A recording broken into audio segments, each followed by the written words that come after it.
पवार साहेब,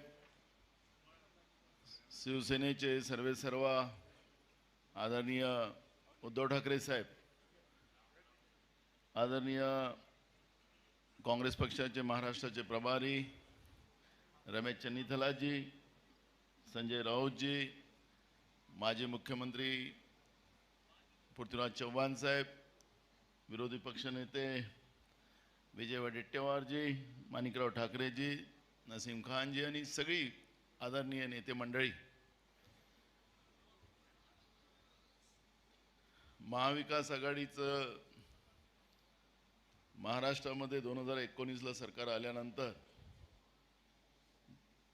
एक मजबूत गठबंधन महाराष्ट्रामध्ये निर्माण झालं।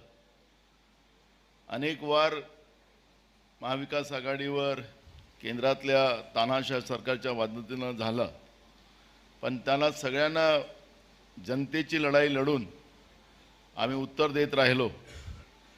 आणि आता आज निवडणुकीचा महाराष्ट्रातला हा शेवटचा टप्पा, आज 5 वाजता प्रचार थांबणार आहे आणि आतापर्यंतच्या 4 फेजमध्ये झालेल्या निवडणुका आणि उद्या होणाऱ्या निवडणुकीलाही सुद्धा महाविकास आघाडीलाच महाराष्ट्राच्या जनतेचा मोठा पाठिंबा आहे असं चित्र आपण पाहतो आहे।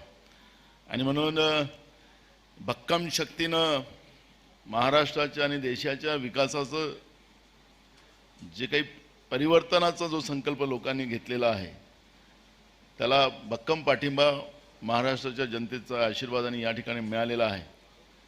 आणि म्हणून छत्रपती शिवाजी महाराजांचा महाराष्ट्र हा तानाशाह दिल्लीमध्ये बसलेल्या सरकारच्या विरोधात एकजूट होऊन महाविकास आघाडीला आशीर्वाद देताना आपण पाहतोय।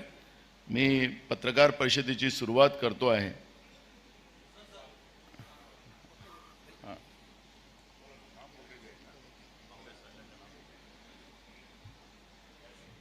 आदरणीय संजय राऊतजी मल्लिकार्जुन खरगे साहेबांचं पुष्पगुच्छ देऊन त्यांचं स्वागत करतील।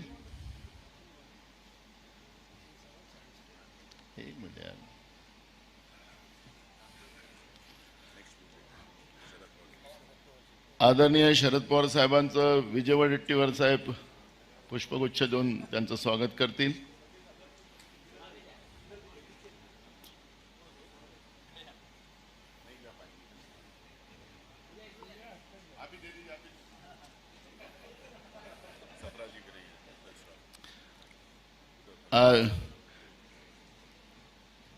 चरण सिंग सप्राजी आदरणीय उद्धव ठाकरे साहेबांचं स्वागत करतील।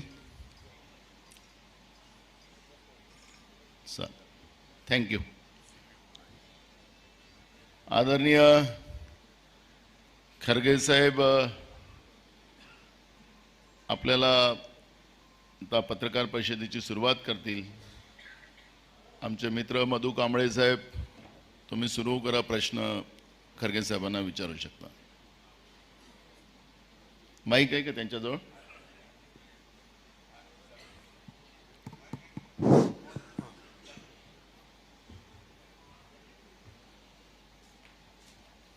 शरद पवार जी, उद्धव ठाकरे जी, नाना पटोले जी, संजय राउत जी और तमाम हमारे इस मंच पे बैठे हुए सभी लीडर्स और मेरे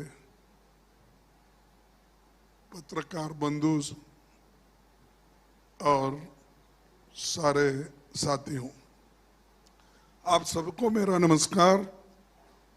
हम सभी जानते हैं कि महाराष्ट्र की गैर कानूनी महायुति सरकार का धोखा, विश्वासघात और साजिश के आधार पर बनाई गई और इसका समर्थन खुद प्राइम मिनिस्टर कर रहे हैं और उनकी रैलीज भी महाराष्ट्र में बहुत हो रही है।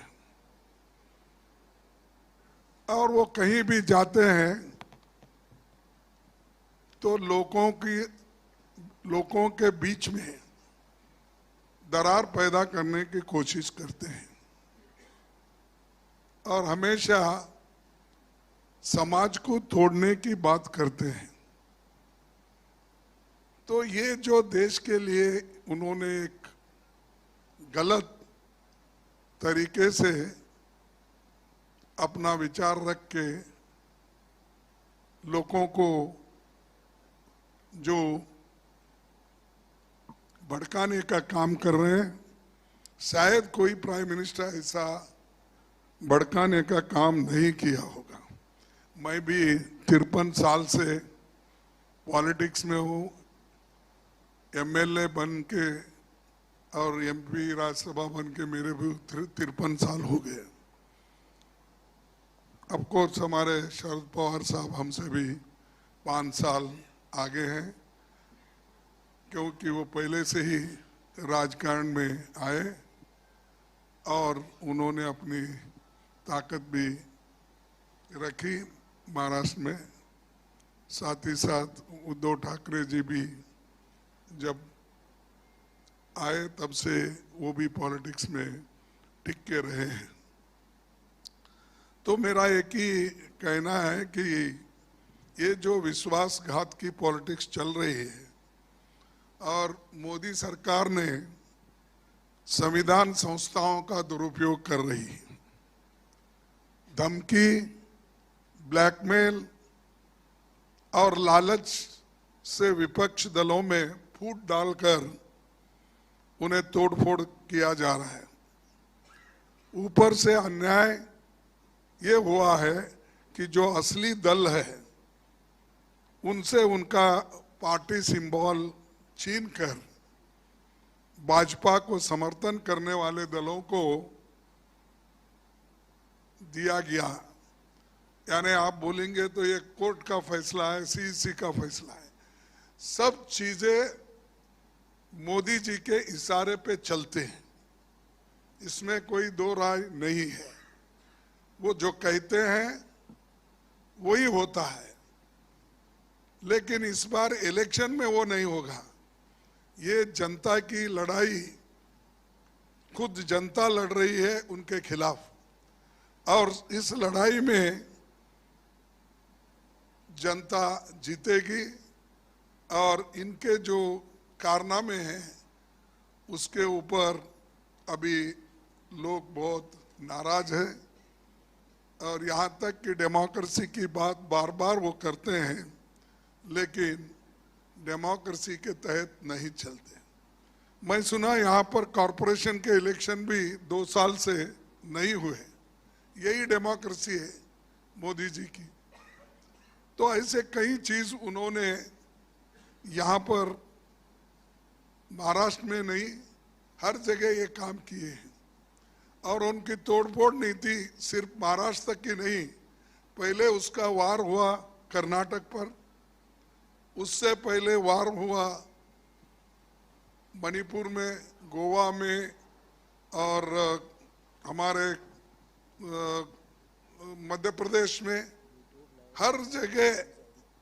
वो गुजरात में भी वैसा ही कर दिए। हालांकि उनको हमको बहुत मार्जिनल फर्क था, लेकिन वहाँ भी तोड़फोड़ करके अपना काम उन्होंने कर लिया।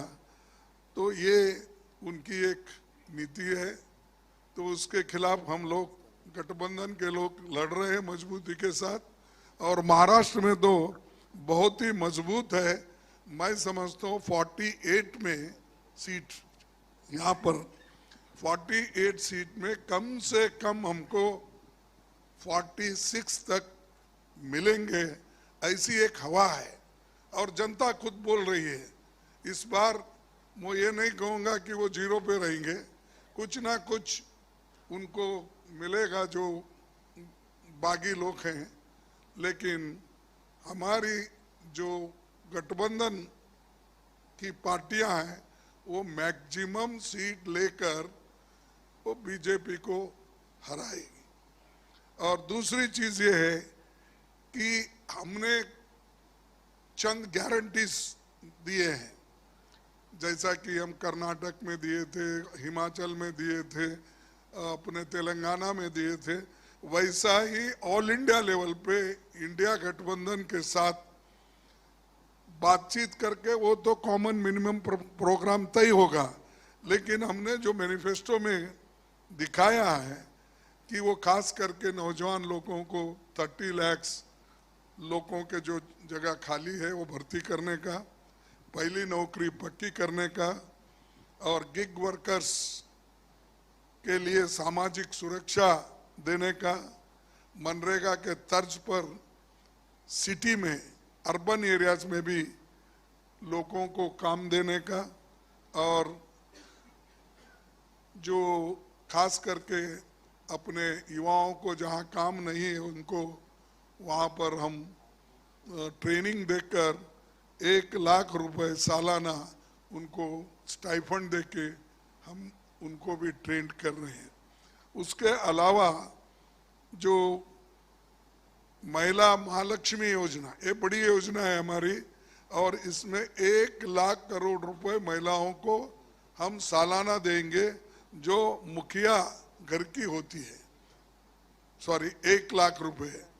तो उसी तरह 25 लाख का स्वास्थ्य बीमा हम देंगे, छात्रों का स्टूडेंट लोन भी माफ करेंगे, किसानों पर जीएसटी पूरी तरह हटा दिया जाएगा, क्योंकि फर्टिलाइजर पे, ट्रैक्टर पे, जो भी किसानों के इक्विपमेंट्स है उस पे हम जीएसटी पूरा हटा देंगे फर्टिलाइजर पे। और आखिरी में मैं ये कहना चाहता हूँ कि सबसे महत्वपूर्ण घोषणा, ये तो आर्थिक राजधानी है हमारे देश की, यहाँ रिजर्व बैंक भी यही है, सब कुछ यहाँ से निकलता है, लेकिन मोदी जी आने के बाद ऐसे शहर को भी उन्होंने निग्लेक्ट किया, और बड़े बड़े जो भी है, मैं समझता हूँ एक बुलेट ट्रेन एक आया होगा, आया क्या? चाललंय पण ते लवकर येणार नाही ते, कारण 10 वर्ष झालंय, पहिल्या वर्षीच त्यांनी केला होता अनाउन्स, आता पण तो आता तिसरं काय चौथं काय त्याला काय मिळणार नाही। पण वो बुलेट ट्रेन की भी बात की है, वो भी नहीं हुआ, अनएम्प्लॉयमेंट तो इतना बढ़ गया, महंगाई इतनी बढ़ गई, सब चीजें, तो इन्होंने जो कुछ कहा वो कर नहीं सके। और अगर हम गठबंधन की सरकार आएगी तो हमारा लोग जीएसटी को बदलकर एक सरल सिंगल रेट वाला जीएसटी सबके लिए लागू किया जाएगा। वो फायदेमंद मुंबई को भी होगा, व्यापारियों को भी होगा, और कंफ्यूजन कम होगा। ये हमारी जो मंशा है और ये जो हमने तैयार किया है लोगों के लिए, तो ये हम हमारे आगे आने वाले चुनाव के बाद लागू करेंगे।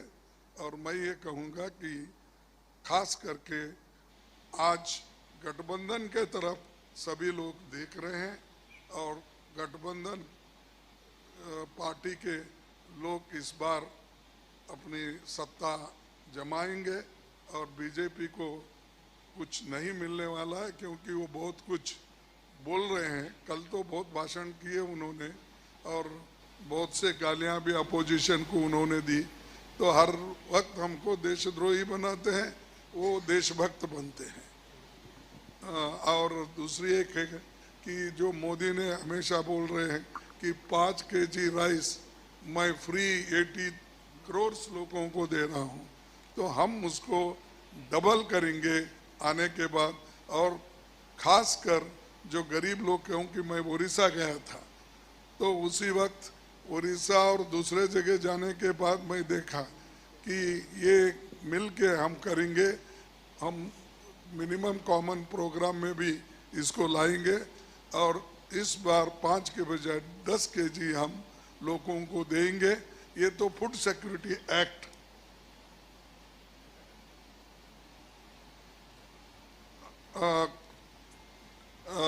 फूड सिक्योरिटी एक्ट ने तो हमने लाया, लेकिन ये फूड सिक्योरिटी एक्ट हम लाने के बाद मोदी जी ये कह रहे हैं मैं फ्री दे रहा हूं। अरे ये तो एक्ट है बनाया हुआ, इसको तो आप निग्लेक्ट नहीं कर सकते। इसलिए हम ये जो असंवैधानिक संस्थाओं का दुरुपयोग भी एक तरफ हो रहा है, जैसा कि ईडी का, सीबीआई का, इनकम टैक्स का, तो खूब दुरुपयोग कर रहे। इसीलिए संविधान को बचाने के लिए और गुड गवर्नेंस के लिए ये जरूरी है कि हम लोग मिलके इसको करना है। तो कम से कम इस बार हम लोगों को एक होने के बजाय ज़्यादा से ज़्यादा हमको जनता को फायदा होगा और हम ये करके रहेंगे। और ये जो गलत तरीके से वो सबको धमका रहे, ईडी का, सीबीआई, उसका, ये धमकी अब आगे नहीं चलेगी जब गठबंधन की सरकार आएगी। और जो कुछ भी हो रहा है उसके बारे में और भी हमारे नेतागण बोलेंगे। बस मैं इतना कह के अपनी बात को समाप्त करता हूँ। अगर आपके कोई क्वेश्चन है बाद में लूँगा हमारे नेता लोग बोलने के बाद। आदरणीय शरद पवार साहेब।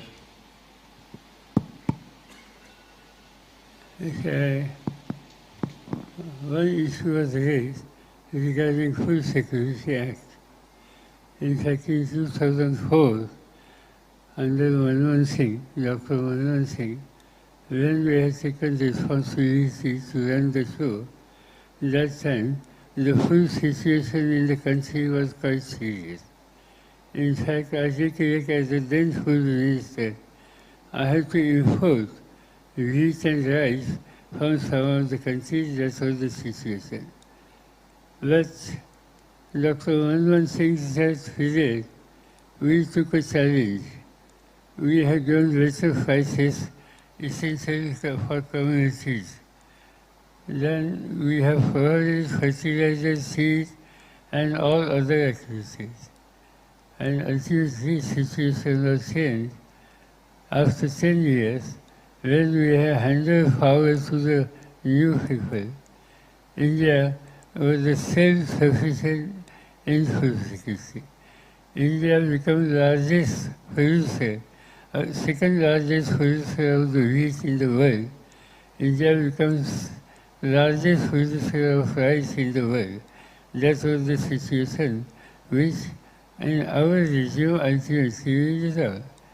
And at that time only, this issue which was raised by Kharge just now regarding Food Security Act that was introduced in the parliament and that was unanimously passed.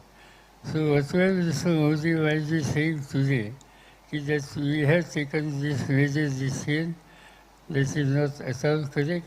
This decision was taken by previous government and the food security situation has been substantially improved with the initiative from farming community and government.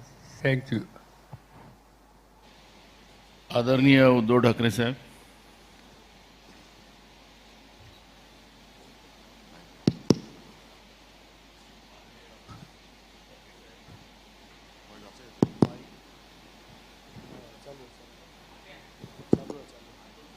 येतोय ना आवाज? हा येतो. माननीय खरगे साहेब, माननीय पवार साहेब, व्यासपीठावरील सर्व मान्यवर आणि उपस्थित पत्रकार बांधवांनो, भगिनींनो, 4 जूनला आपल्या देशातलं जुमला पर्व संपतं आहे आणि 14 साली जे मोदीजी म्हणालेले त्या अच्छी दिनाची सुरुवात येत्या 4 जून पासून होईल, कारण इंडिया आघाडीचं सरकार या देशामध्ये येते. जवळपास सर्व प्रचाराचे मुद्दे म्हणजे जनतेच्या जीवन मरणाचे प्रश्न, हे सगळे अख्ख्या देशामध्ये चर्चिले गेलेले आहेत.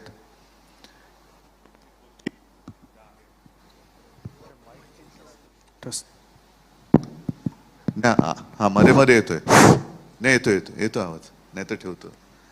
2-3 गोष्टी ज्या आहेत ज्याचा उल्लेख खरगे साहेब आपणही केला, पवार साहेब आपणही केला.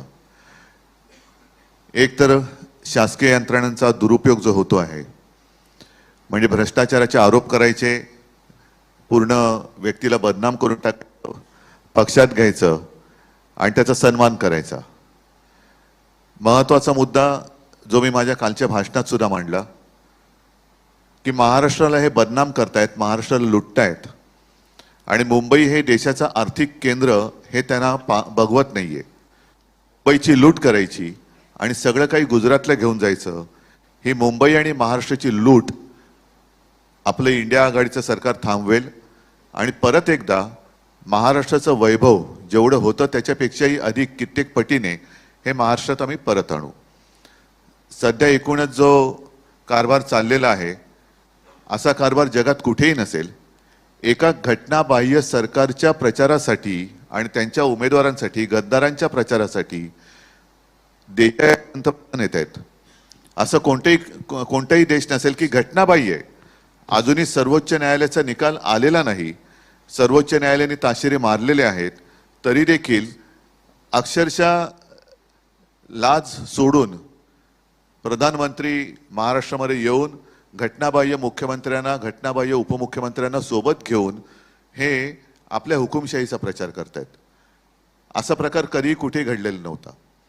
आणि मी जे काय म्हणतो की जे देतील साथ त्यांचा करू घात.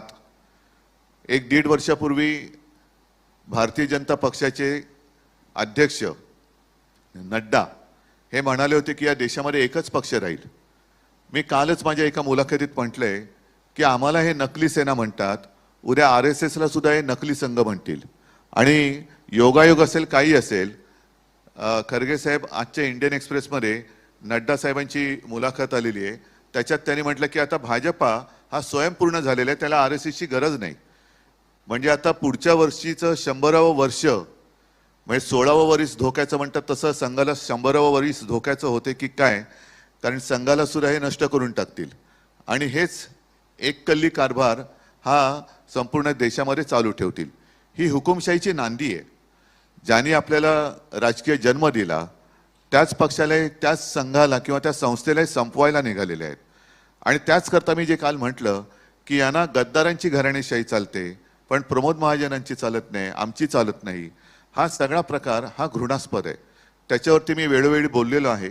आज सुद्धा आणखीन काही आपल्याला प्रश्न असतील तर आमच्या तिघांपैकी आपण कोणाला विचारा, आम्ही त्याच्याबद्दल उत्तर देऊ. एकच मिनिट, सॉरी, जो कालच्या सभेत मला बोलण्याचा एक मुद्दा होता की यांचा पैशाचा वाटप हा मोठ्या प्रमाणावरती चालण्याच्या तक्रारी आमच्याकडे येत आहेत. 50 खोके आता फुटलेले आहेत आणि सगळीकडे त्याचं वाटप होतंय. मात्र काही ठिकाणी अशा तक्रारी आल्यात, ज्या तक्रारी आम्ही निवडणूक आयोगाकडे गेलेल्या आहेत की ज्या वस्त्यांमधनं मतदान होण्याची शक्यता भाजपला कमी वाटते, तिथल्या काही लोकांना आधीच ते बोटाला शाई लावत आहेत. म्हणजे ही शाई बाहेर आली कशी, तोही एक निवडणूक आयोगाकडे आम्ही प्रश्न उपस्थित केलेला आहे. आधीच बोटाला शाई लावली म्हणजे ती व्यक्ती ही मतदान करूच शकणार नाही, एवढ्यापर्यंत यांची मजल गेलेली आहे. तर मी आपल्या माध्यमातून उद्या जिथे जिथे निवडणुका होणार आहेत तिथल्या सर्व निवडणूक यंत्रणेला आणि आमच्या तिन्ही पक्षांच्या कार्यकर्त्यांना सतर्क राहण्याच्या सूचना देत आहे की असा कुठे जर का गैरप्रकार आढळला तर त्याला ताब्यात घेऊन पोलिसांच्या ताब्यात द्या.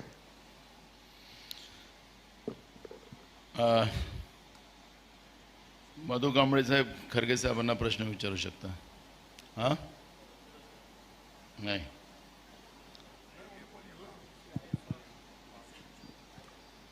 विनय देशपांडे साहेब यांना, ठाकरे साहेबांना विचारा तुम्ही प्रश्न.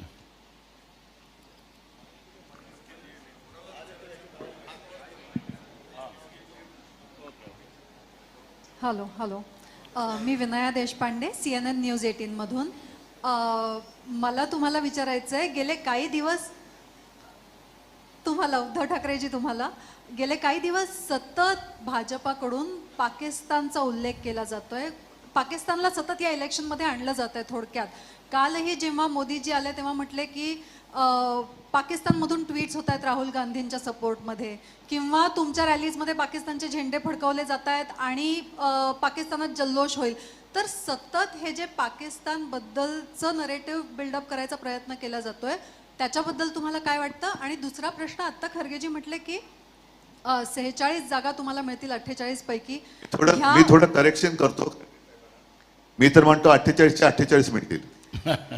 बरं, तुम्ही म्हणताय की 48च्या 48 मिळतील, पण ह्या निवडणुकीच्या निकालांचा इम्पॅक्ट फक्त राष्ट्रीय लेवलवर नाहीये. महाराष्ट्र देशातलं दुसरं मोठं राज्य आहे आणि त्याचा इम्पॅक्ट देशावरही पडतो. मुख्यत्वे महाराष्ट्रात इलेक्शन्स आता ह्याच्यानंतर होत आहेत. ह्या रिझल्ट्सचा इम्पॅक्ट महाराष्ट्रात कसा होईल? तुमची युती ह्यानंतरही महाराष्ट्राची निवडणूकही अशीच लढेल का? थँक्यू. पहिल्या प्रथम पाकिस्तानच्या प्रश्नाला उत्तर देतो. मनी वसे ते स्वप्नी दिसे. त्याच्यामुळे भाजपच्या मनामध्ये पाकिस्तान आहे. मोदींना सुद्धा अजूनही नवाज शरीफच्या केकची आठवण येतेच, कारण त्या केकची चव काही नॅरीच असावी म्हणून त्यांना सातत्याने पाकिस्तान आठवतो आहे. मी काल जे म्हटलं की एखादं मूल भुकेने कळवळून रडायला लागलं तर त्याला भूताच्या गोष्टी सांगून शांत करता येणार नाही, कारण त्याच्या पोटात आग भडकलेली असते. आत्तापर्यंत मोदी आणि भाजपने हेच केलं की जेव्हा देशाने आक्रोश केला, भूक लागले, नोकरी पाहिजे, रोजगार पाहिजे, सुरक्षा पाहिजे, त्या वेळेला त्यांनी पाकिस्तानची भीती दाखवलेली आहे. आता याच्यामध्ये गेल्या वेळेला पुलवामाचा जो हल्ला झाला होता त्याच्याबद्दल तत्कालीन जम्मू काश्मीरचे राज्यपाल सत्यपाल मलिक यांनी जो एक खुलासा केला किंवा यांचं जे भांडं फोडलेलं आहे त्याच्याबद्दल यांच्याकडे उत्तर नाही आहे. आणि सत्यपाल मलिकांचा आरोप किंवा त्यांची माहिती ही फार गंभीर आहे. केवळ आणि केवळ निवडणूक जिंकण्यासाठी भाजपने तो हल्ला घडवून आणला होता का, असा त्याचा दुसरा अर्थ निघू शकतो. आता पाकिस्तानचा झेंडा हा मी तरी कधी बघितलेला नाही आणि तो भारतीय जनता पक्षाला माहिती असेल म्हणून त्यांना तो दिसला असू शकतो, पण हे कुभांड रचायचं आणि त्याच्यासाठी मी काल एक ती संपत सर यांची कविता एक त्यातल्या 4 ओळी ऐकवल्या, ज्याचा अर्थ असा आहे की मूलभूत जे प्रश्न आहेत तिथून भरकवटण्यासाठी हे असे काहीतरी नरेटिव्ह सेट करण्याची त्यांची एक कल्पना असते, पण आता ती चालणार नाहीये. कारण देश म्हणतो की पाकिस्तान मग तुम्ही आतापर्यंत केलंत काय? 10 वर्ष त्यांना धडा शिकवणार होता, अजूनही पाक व्याप्त काश्मीर आलेलाच नाहीये. मात्र चीन घुसायला लागलेला आहे. चीन लेह लडाखमध्ये घुसतोय. तिथे सोनम वांगचुक हे उपोषणाला बसलेले, त्यांच्याकडे मोदी नाही गेले ना शहा गेले. अरुणाचलमध्ये चीन घुसलेला आहे. चीनने आपल्या तिथल्या गावांची नावं बदललेली आहेत, तरी देखील हे निर्लज्जपणाने म्हणतायत की नाव बदललं तरी काय झालं. म्हणजे यांना कशातच काही पडलेलं नाहीये, फक्त तोडाफोडा आणि राज्य करा याच्यावरती त्यांचा भर आहे. आणि आपण जो प्रश्न विचारला की पुढची विधानसभा निवडणूक अशीच होईल का, अशी नाही होणार, कारण तेव्हा आमचं सरकार केंद्रात आलेलं असेल. त्याच्यामुळे अधिक ताकदीने आम्ही ती लढणार आणि आम्ही ती जिंकणार. माझा प्रश्न उद्धवजींसाठी आहे. मी संदीप एक मिनिट दिनेश मौर्य.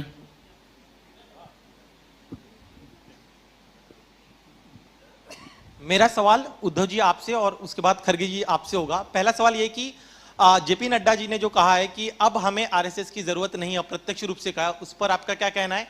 खड़गे साहब आपसे मेरा सवाल यह है कि कल नरेंद्र मोदी जी ने बाराबंकी की सभा में कहा है कि अगर आपकी सरकार आती है तो आप लोग राम मंदिर पर बुलडोजर चलवा देंगे, उस पर आपका क्या कहना है? Thank you. ठीक है, आपने क्या कहा था नड्डा साहब, तो अभी इतना ही बाकी है. वो आरएसएस को भी नकली आरएसएस कह देंगे कल उठकर. और मुझे तो अभी आरएसएस को खतरा महसूस हो रहा है मुझे, क्योंकि आरएसएस को वो उसके ऊपर वो बंदी लगाएंगे. भाई जर का ते असं म्हणतात की राम मंदिरावरती काँग्रेस बुलडोजर चलाएगी तो आरएसएस पर बैन भाजपा लगाएगी.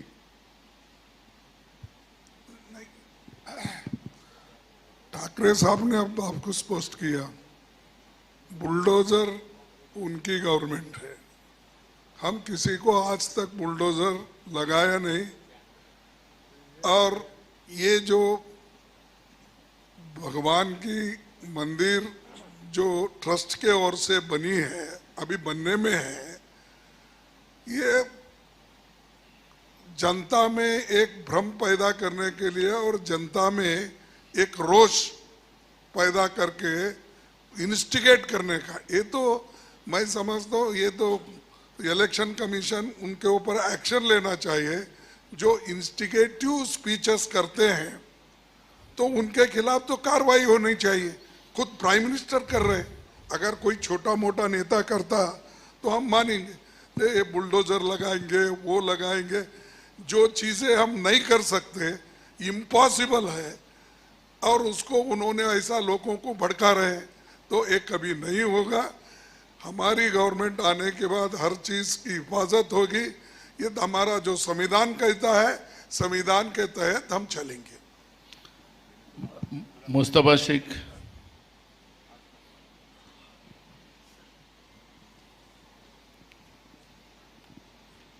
सर प्रश्न इस तरह है कि पीएम मोदी हर चीज़ में क्लैरिटी रखते हैं, लेकिन मुस्लिम वोट के मुद्दे पे कहीं ना कहीं क्लैरिटी नहीं है। इंटरव्यू में एक बात है और स्पीचेज में दूसरी बात निकल के आ रही है। ऐसा आपको क्यों लगता है?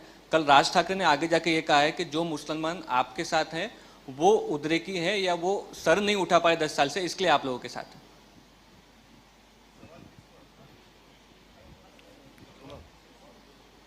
उद्धव जी, पहले वहां जितने सारे कल मंच पे लोग थे उनको अपनी दिशा तय करनी चाहिए कि कौन सी दिशा वो जाना चाहते हैं। कभी इधर कभी उधर भटके हुए लोग हैं। जब वो कहते हैं कि पवार साहब की उन्होंने आलोचना की थी भटकती हुई आत्मा, ये तो आत्मा है या नहीं पता नहीं, संवेदना नहीं है उनमें और सिर्फ उनके भटक रहे हैं, कुछ भी कहते जा रहे, कुछ भी बकते जा रहे हैं। और सिर्फ मुसलमानों के बारे में नहीं, मोदी जी ने मेरे बारे में ही कहा है, मुझे भी उन्होंने नकली संतान कहा है। तो क्या जो उनके अगल बगल में सारे लोग बैठे थे उनको उनका ये सब, ज्याला मराठीत अकलेचे तारे म्हणतात, पण मी म्हणणार नाही कारण तारे दाखवायला सुद्धा अक्कल असावी लागते, त्यांना अक्कल नाही आहे कारण ते मला नकली म्हणतात म्हणून मी त्यांना बेअक्कली म्हणतोय। तो उनको ये मंजूर है, कुछ भी बकते जा रहे। और जैसे वो जो कह रहे हैं कि इंडिया आघाड़ी की सरकार आएगी तो कांग्रेस राम मंदिर पर बुलडोजर चलाएगी, ये होगा नहीं। पहले तो हमारी सरकार राम मंदिर का काम पूरा करेगी, जो उन्होंने आधा अधूरा किया है वो तो पूरा करेगी। अन्य गुप्ता, खाली जहाँ तक राम मंदिर पर बुलडोजर की बात हुई, हम ये कहना चाहते हैं कि इस देश में जितने जितने रिलीजियस इंस्टीट्यूशंस है, चाहे हिंदू के हो, चाहे मुस्लिम को हो, चाहे ईसाई को हो, चाहे सिखों को, इनकी इज्जत रखना हमारा फर्ज रहेगा। सर, ममता बनर्जी ने कहा कि इंडिया आघाड़ी की सरकार इंडिया आघाड़ी की सरकार बनती है तो वो आउटसाइड सपोर्ट देंगी। इस पे कांग्रेस लीडर अधीर रंजन ने कहा कि वो ममता पर भरोसा नहीं करते, आगे जाकर वो बीजेपी के भी साथ जा सकती हैं। खड़गे सर, आपका जवाब।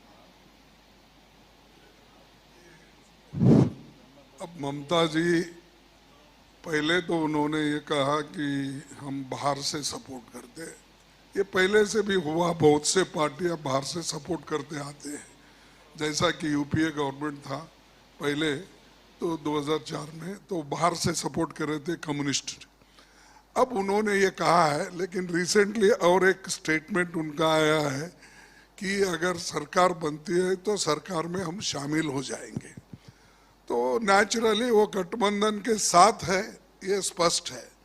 अब रही बात अधीर रंजन चौधरी की, अधीर रंजन चौधरी निर्णय लेने वाले नहीं, निर्णय लेने वाले हम हैं, कांग्रेस पार्टी है, हाईकमांड है, इसीलिए वो हम जो निर्णय लेंगे वही सही होगा। सर, क्योंकि वो कांग्रेस लीडर हैं, उनका व्यू अलाइन नहीं हो रहा है पार्टी लाइन के साथ। नो, देखो अलाइन नहीं हो रहा, ये नहीं हो रहा कि मैंने कहा कि हाईकमांड हम हैं, हम जो तय करेंगे फॉलो करें। अगर कोई फॉलो नहीं करता तो वो बाहर जाएगा। एक मिनट संजय, एक minute Sanjay, Deepti Singh.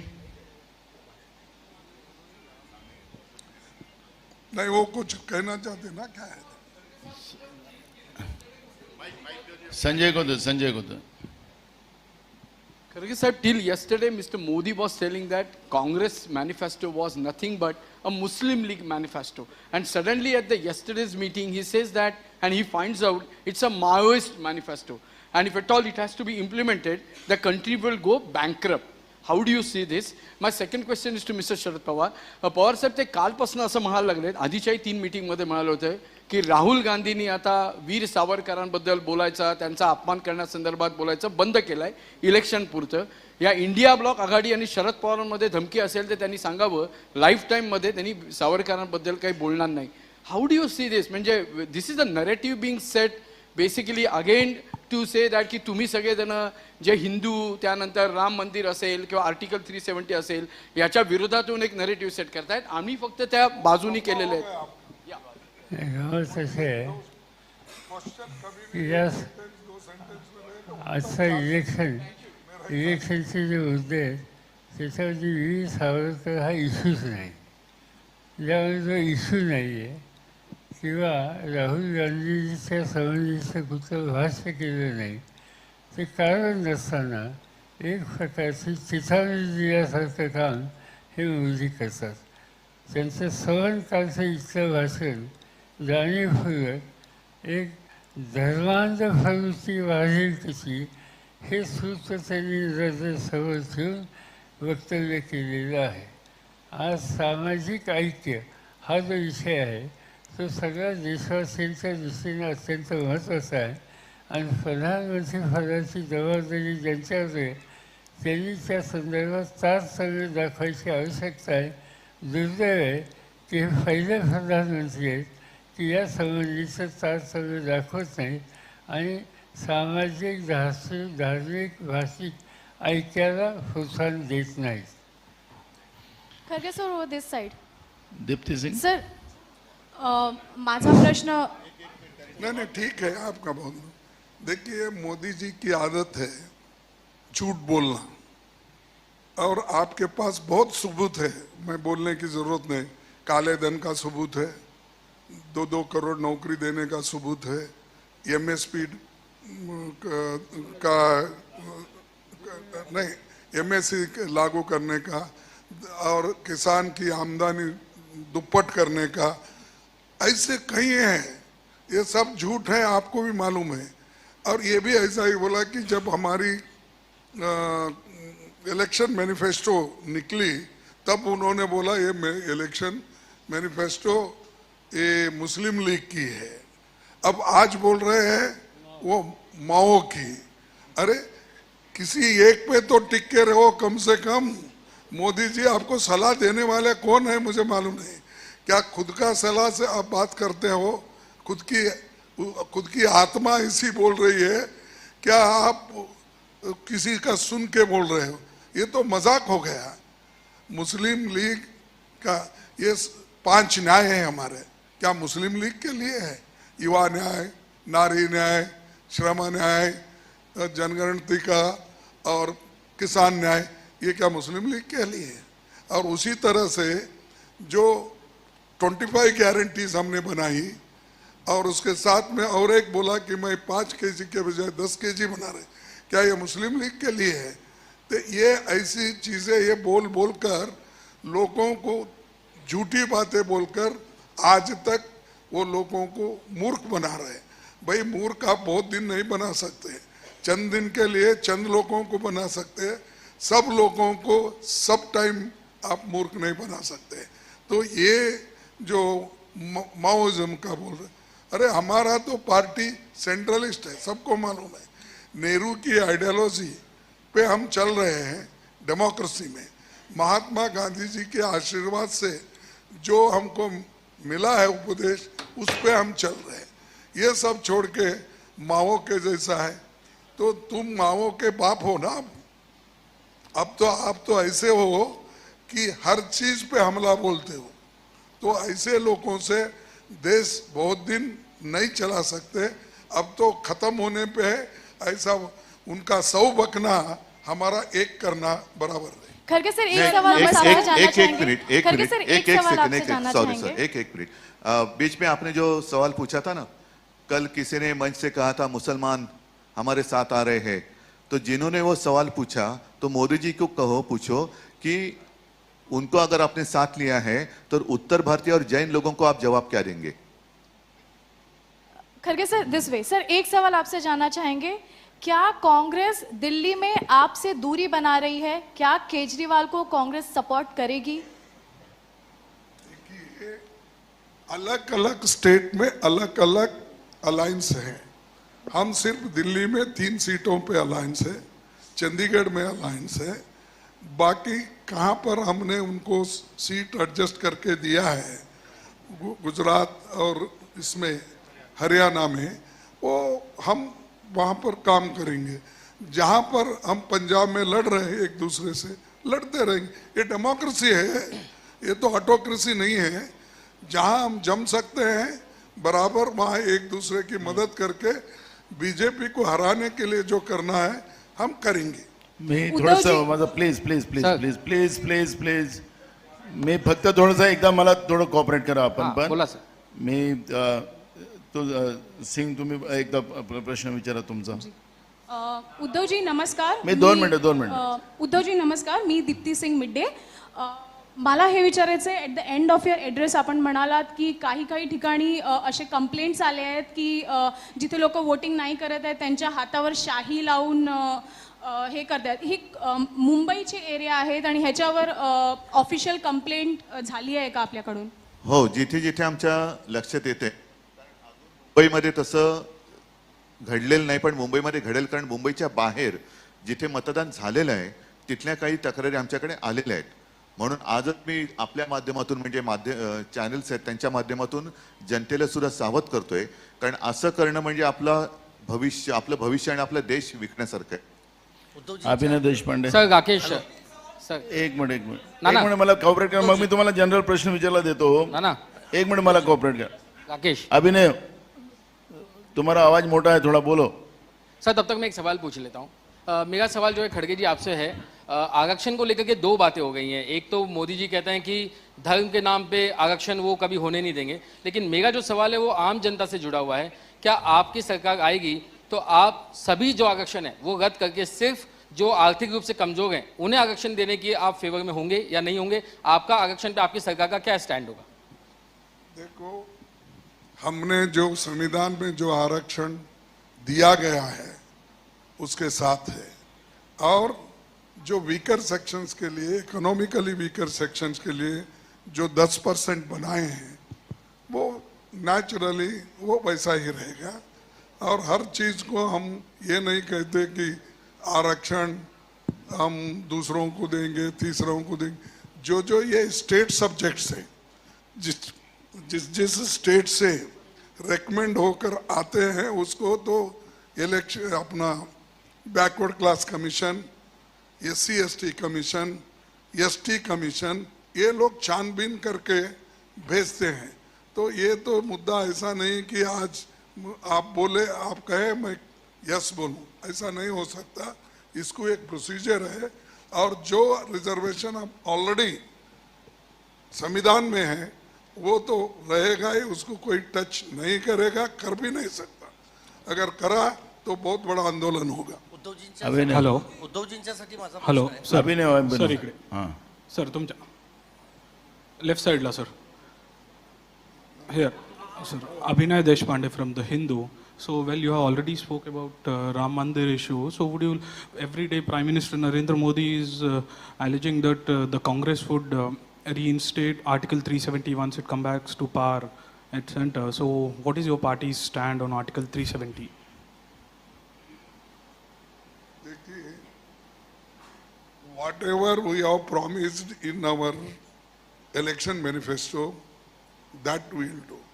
Whatever he says, I am not responsible to reply for every question. He speaks like anything. कभी बोलता है कि माओ के मैनिफेस्टो है, कभी ये कहता है कि मुसलमानों का मैनिफेस्टो ही फॉलो कर रहे हैं. तो ऐसे जो उनके लोगों को भ्रमित करने का काम वो कर रहे हैं, उसमें मैं उस सवाल पे मैं जाना नहीं चाहता. सर एक प्रश्न उद्धव जी से है मेरा. चला सर एक प्रश्न उद्धव जी से है. सर आप काँग्रेस के आर्च रायवल रह चुके हैं आपण इतने करेंगे साल. बाद में. एवढे वर्ष तुम्ही आर्च रायवल होते काँग्रेसचे आणि तुमचे कार्यकर्ता ते स्मूथली काँग्रेससाठी वोट करणार का ह्या इलेक्शन मध्ये? Because since the foundation of your party करून झाले ऑलरेडी. जिथे जिथे मतदान झाले तिकडे करून झाले. चला थँक्यू नाही, थँक्यू. उद्धवजींच्यासाठी माझा एक प्रश्न आहे. उद्धवजी तुम्ही इंडिया आघाडीच्या व्यासपीठावर हिंदू शब्द घेत अरे आता नाही. प्रचाराचा त्याच्यावर आखरी दिवस आहे आज. केली जाते.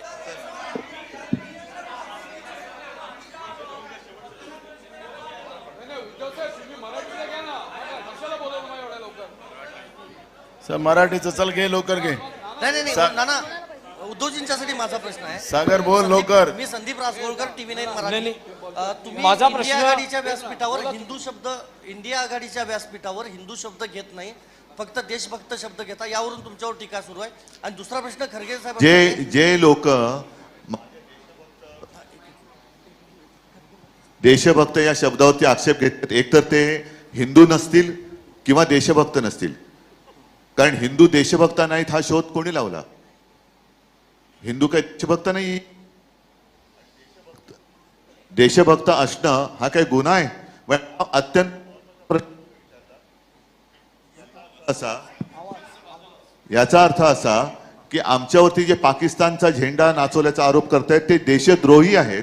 आणि मी देशभक्त शब्द वापरल्यानंतर ज्यांना आक्षेप आहे ते देशद्रोही आहेत. आणि हिंदू तर नक्कीच असतील असं मला वाटत नाही. कारण या देशातले आम्ही सर्व हिंदू हे देशभक्तच आहोत. आणि देशभक्तांमध्ये सर्व आहेत, अगदी मुसलमान सुद्धा आहेत, ख्रिश्चन सुद्धा आहेत, शीख तर आहेतच आहेत. जी लोक शेतकऱ्यांच्या आंदोलनाला नक्षलवादी म्हणतात, देशद्रोही म्हणतात आणि संघाचे कार्यवाह होसबळे हे शेतकऱ्यांच्या आंदोलनाच्या माध्यमातून अराजक येते त्याला अराजकता मानतात, ते देशभक्त आहेत असं म्हणणारे असं मला वाटत नाही. आणि परत सांगतो, माझ्या देशभक्त या शब्दाला आक्षेप घेणारे हे देशद्रोही आहेत. खरगे सागर खरगे साहेब आणि उद्धव ठाकरेंना आहे. माझा ऑपरेशन प्रश्न, लोटस माझा एकच प्रश्न आहे खरगे साहेब आणि उद्धव ठाकरेंना. लोकसभा निवडणुका आता अंतिम टप्प्यात आहेत. अशा वेळेस इंडिया आघाडीमध्ये पंतप्रधान पदाच्या चेहऱ्यावर काही सहमती बनली आहे का? राहुल गांधी हे या सरकारचं नेतृत्व करतील जर संख्याबळ बनलं तर. उद्धव ठाकरे तुमची स्वतःची इच्छा आहे का जर असं सरकार बनलं तर नेतृत्व करण्याची? आम्ही इंडिया आघाडी ही देशातली लोकशाही आणि देशाचं स्वातंत्र्य टिकवण्यासाठी केलेली आहे. अत्यंत एक गमतीची गोष्ट आणि महत्वाची गोष्ट अशी आहे की आमच्या इंडिया आघाडीकडे अनेक चेहरे आहेत. आम्ही वर्षाला एक पंतप्रधान करू शकतो असं पंतप्रधान म्हणतात. याचा अर्थ त्यांनी मानलेलं आहे की त्यांचं सरकार येत नाही. आमच्याकडे चेहरा कोणा प्रश्नच नाहीये. प्रश्न आहे तो भाजपाकडे. कारण भाजपाकडे एकच चेहरा आहे आणि तोही चेहरा चालत नाही. तोही भाजप काही म्हणू दे, भाजप म्हणजे कोण ब्रह्मदेव नाहीये. त्याच्यामुळे भाजप काही म्हणू दे, पद हे फिरता चषक. आम्ही इंडिया आघाडी म्हणून बोलतोय. भाजप म्हणजे आणि नरेंद्र मोदी म्हणजे ब्रह्मदेव नाही. परत एकदा सांगतो, आमच्याकडे इंडिया आघाडीकडे पंतप्रधान पदासाठी अनेक चेहरे आहेत. त्याच्याबद्दल सुद्धा काय करायचं हे आमच्या बैठकीमध्ये ठरलेलं आहे. पहिले त्यांना अंगावर यायचं तेवढे येऊ द्या. त्यांच्याकडे आता चेहरा नाही. अनेकदा मी म्हटलेलं आहे आणि मोदीजीच म्हणाले की एकच प्रॉडक्ट किती वेळा लॉन्च करणार. आता तोच प्रश्न त्यांना आहे. प्रत्येक वेळा निवडणूक आल्यानंतर हे बोवल्यावरती चढतात. 14 साली चढले, 19ला चढले, 24ला चढले आणि आता तो चेहरा चालत नाही. मोदीला टाच कुठेही नाही. आणि भाजपची पंचायत अशी झाली की निवडणूक आता अंतिम टप्प्यात आल्यावर ते पंतप्रधान पदाचा चेहरा बदलू शकत नाही. त्याच्यामुळे त्यांना हारण्याशिवाय दुसरा आता काही पर्याय उरलेला नाही. पवार साहेबांना प्रश्न आहे माझा. पवार साहेब, आता काँग्रेस अध्यक्षांनी म्हणजे राष्ट्रीय अध्यक्ष साहेबांनी आणि उद्धवजींनी एक वेगवेगळे महाविकास आघाडीचे विजयाचे आकडे सांगितले. तुम्ही काही दिवसांपूर्वी शिरूर किंवा पुण्यामध्ये एक आकडा वेगळा सांगितला होता. आज तुमचा फिगर, मॅजिक फिगर काय येतो महाविकास आघाडीचा? आणि दुसरा, उद्धव साहेबांना प्रश्न आहे.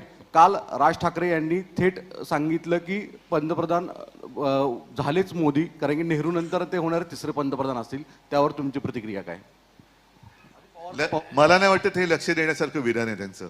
मोदींनी सुद्धा त्यांच्याकडे लक्ष नाही दिलं, त्यांच्या मागण्यांकडे लक्ष नाही दिलं, तर मी का देऊ? असं आहे की उद्धवजी काल माझं स्वतःचं असेसमेंट सांगितलं होतं. आत्ताच आपण खरगे साहेबांच्या त्यांच्याकडची माहिती ही अधिक आणि लेटेस्ट आहे. त्यामुळे त्यांनी जो आपल्याला सांगितलं मांडलं आणि त्याच्या आसपास आहोत. महाविकास आघाडीच्या या संयुक्त पत्रकार परिषदेला उपस्थित असलेले सर्व पत्रकारांचे, उपस्थितांचे, मान्यवरांचे सर्वांचे आभार. पत्रकार परिषद संपली आहे. धन्यवाद.